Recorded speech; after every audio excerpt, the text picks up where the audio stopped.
思来想去，我还是决定出这么一期视频，算是对我以往攻略的一个查漏补缺。原因呢也很简单，一是因为攻略具有时效性，而重新出一期呢内容量不够，而且感觉像是敷衍，所以我决定整合起来出一期。二呢是因为以前的攻略有些点是我没想到的，又或是我的理解是错的，所以现在打算纠正一下。第三点也是最主要的原因啊，就是我想不到出什么视频了啊，一直拖着呢也不好，所以就有了这期视频。就近原则，从我最近出的角色攻略往后倒吧。首先是星焰的护盾，在攻略里我有说过，星焰在释放护盾时是会给自己施加火附着的，但实际上当我们切换角色时，星焰的护盾也是会给角色重新施加火附着的，持续时间大概是1秒左右，每次切人都有。有什么用呢？首先就是内鬼自己可能切人的时候伤害就正好打上来了，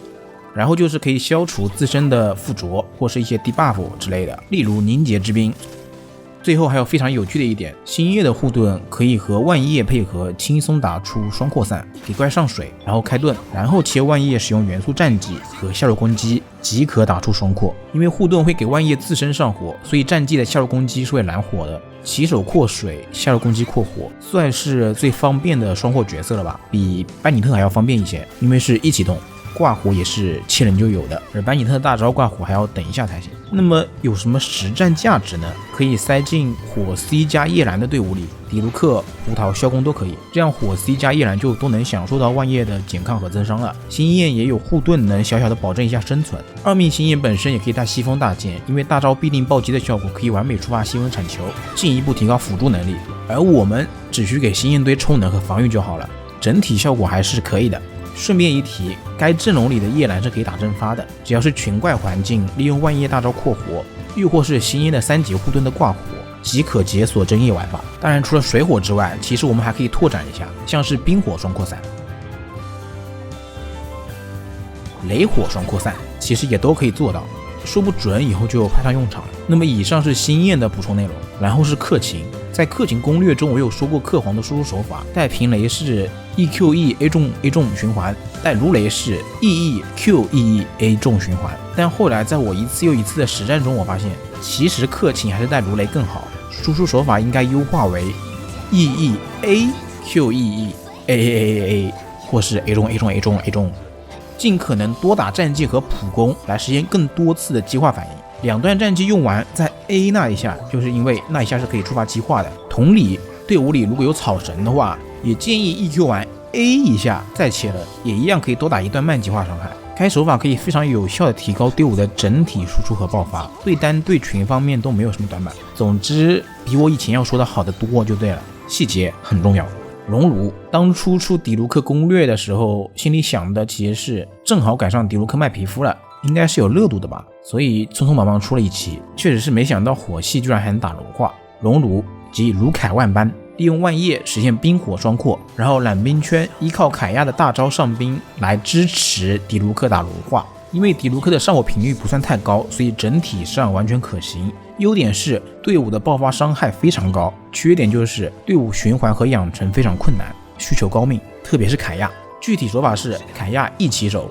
万叶开大揽冰，切班尼特 QE 逆转怪身上的冰附着变为火附着，再切万叶使用战技扩火，最后切凯亚开大，迪卢克开砍，但是不要砍太快，不然会反向打攻，有实战价值。而且最关键的是，迪卢克和凯亚本就是两兄弟，而且也都是城男，剧情和 XP 都能满足，不像现在很多队伍城女、城男、小男孩、小女孩什么都有，XP 党表示很难受啊！策划你城女配城女，城男配城男，真的很难设计吗？雷神9条设计挺好的，怎么现在就不会了呢？反正我对现在的队伍搭配表示强烈谴责啊！总之，只要你 XP 对得上，那这队就是各种意义上的顶级配对。叶兰现在出现了真叶的玩法，就是利用战技打蒸发，伤害很高，但命做需求也高，所以我就不提了。主要纠正一下我以前叶兰攻略中的错误，叶兰大招挂水是2秒3 hit， 并不是 2.5 秒，而叶兰每秒的3发剑雨必能挂1次水，所以如果时间卡得好的话，是有可能卡住2秒的计时器，实现短时间内上2次水的。当然这全看运气。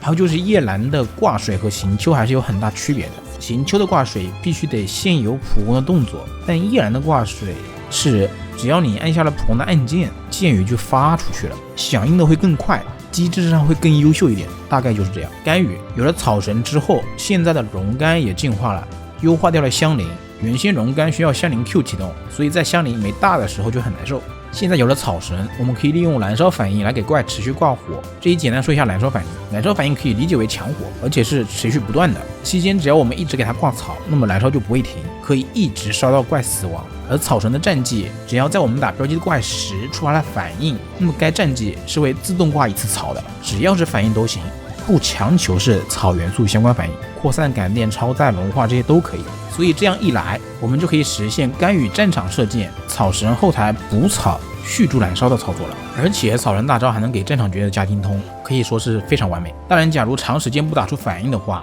燃烧还是会很容易消失的，需要注意。可能会有人说香灵的伤害也不低啊。说实话，原先香灵在该队也打不了融化蒸发，只是个挂火工具人，剩遗物也只是充能为主，双爆为辅。失去了增幅反应的香灵真打不了多少伤害，而且草神自己也是有伤害的。新龙干队 win。 最后说一说优拉，因为种门的出现，优拉非常意外的喝了一口汤。97人、草神、行秋这3人其实是超绽放的关键人员，9型草哪里需要搬哪里，但他们各自的战场能力都一般，缺少一名优秀的驾驶员。PS 我觉得种门都挺缺驾驶员的，而优拉就莫名其妙的被拉过来充当这个驾驶员了，结果意外的还可以，就我也觉得挺神奇的。因为97人我还没有练，所以这里就先用雷神代替了，效果是差不多的，就是少个奶。该队伍里优拉的作用其实就是战场，顺便利用97人的雷蹭个超导，物理嘛，有个超导就足够了，我也不敢多奢求什么，你说是吧策划？其实97人、草神和行秋之间的化学反应已经相当不错了，与其再加别的可反应元素进来打乱反应，不如加个和草系八竿子打不着的冰系，你打你的绽放，我打我的超导，偶尔冻结一下敌人，总之形成了一种微妙的平衡。推荐优拉玩家可以去试一试，效果还是可以的。说到优拉，做这期视频的时候正好赶上 3.5 前瞻结束，我真的是无话可说。玩原神2年半以来第一次这么想问候策划的家人，关键这2天官方还发布了优拉手办的消息，我都不知道怎么想的。还有迪西亚也是，本来机制就抽象，数值也一般，这下进常驻了，未来也不可期了，我都感觉成女标签是一种 debuff 了。总之大家该骂骂，我支持你们。米哈游这事做的就是欠骂，爱哭的孩子才会有糖吃，骂完了心里就痛快了，千万别憋着。那么以上就是本期视频的全部内容了。这版本我视频更新的不多，下版本要做的角色攻略会多一些，要开始准备爆肝了。我是思凡，我们下期再见吧。